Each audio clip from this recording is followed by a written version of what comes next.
For those who haven't seen the Infinity Saga, this is the perfect moment to catch up on the Marvel Cinematic Universe's previous films. Even though the sheer number of Marvel movies accessible for streaming makes it relatively simple, many people may be put off by the over 50-hour time commitment required to see them all. Let's say I can bring this duration down to less than 2 days by deleting 6 movies from the equation. It can be done, and although fans may miss out on some fun MCU moments by missing the following movies, they may go on without feeling lost in relation to other events that are discussed in other movies. These MCU films should be removed from your watch list if you're serious about cutting down on your viewing time by around 14 hours. Also, keep in mind that many of these tales are still wonderful and merit a second look at a later date if you so choose. The Incredible Hulk. The Hulk days of Edward Norton are long gone.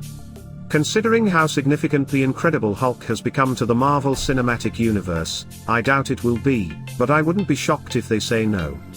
Because Edward Norton's Bruce Banner depiction was so one and done, Mark Ruffalo was brought in to play the Hulk in the Avengers and all subsequent Hulk appearances. Much of what transpired in The Incredible Hulk isn't relevant to the rest of the Marvel Cinematic Universe, MCU, in any case. Captain America: Civil War established Thaddeus Ross as a significant character, and he's been in a few cameos since then, but that's about it.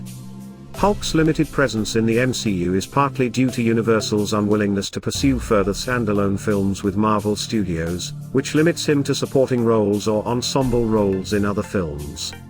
To save 2.5 hours and 15 minutes, skip The Incredible Hulk. Guardians of the Galaxy Volume 2. It is packed with laugh-out-loud moments, astonishing effects and a gut-wrenching emotional sequence. It's also a waste of time in terms of the MCU's narrative, maybe even more so than the Howard the Duck post-credits segment in the first film. It's a good thing Howard had a tiny role in the Avengers final Endgame showdown. When it is discovered that Peter Quill has celestial abilities, the biggest game changer in the sequel to the Guardians of the Galaxy is when he murders his father, Ego, and he loses those talents. However, even if we do get a look at a couple of the final act events when we watch Guardians of the Galaxy 3, Doomsday, it's difficult to understand how they fit into the overall picture of the MCU. Save yourself 2.5 hours and 18 minutes by removing this video from your list. Doctor Strange. Though Doctor Strange is the first MCU film to incorporate the Time Stone, there isn't much that occurs in this film that has a direct impact on the rest of the universe. Even if the Genesis myth is about Stephen Strange, it's hard to argue with the fact that magic is what it is. For the record, I think Strange's magic in this film is less amazing than his magic in subsequent films, but it's understandable considering that this is a Genesis tale. Avengers: Infinity War does a good job of explaining what Stephen Strange does, and the Time Stone is one of the most simple of the Infinity Stones. 1 hour and 55 minutes may be saved by skipping this unless you are a die-hard fan of Strange's death at the hands of Dormammu in a variety of creative ways.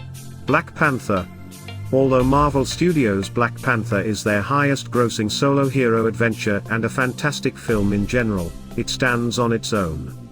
As a whole, the events in the film solely affect the people of Wakanda, save from T'Challa revealing Wakanda to the world at large at the conclusion. Even yet, we don't know exactly how the world sees it, at least not yet.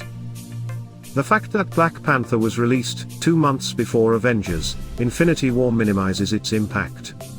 As one of the heroes that blipped at the conclusion of the movie, T'Challa didn't return until the end of Avengers: Endgame. While the MCU has not had the opportunity to depict what is occurring in Wakanda since then, I'm confident that T'Challa and the country will become more integral to its future stages. A viewer will save 2 hours and 15 minutes if Black Panther isn't included. Spider-Man: Homecoming. Spider-Man made his MCU debut in Captain America: Civil War, but it wasn't until Spider-Man: Homecoming that fans got to know Peter Parker as a human person and not just a superhero. Like T'Challa and Stephen Strange, it was a fascinating look into how the character was depicted in comparison to previous iterations of the hero, but the MCU as a whole didn't actually benefit from much of what was learned. Of course, Spider-Man: Homecoming has the same issue as Black Panther. There weren't many opportunities for Peter's earlier adventures in the MCU to be relevant since it came out so soon before Avengers: Infinity War. It seems that Spider-Man has a key role in the MCU and Sony's new spunk, assuming things don't go awry between Marvel Studios and Sony again. 2.5 hours and 13 minutes are taken from the running time of this film. In your opinion, are there any more MCU films that might be trimmed down to save even more time? Get in touch with us below, and don't forget to follow Sellendum for the latest in film and television news.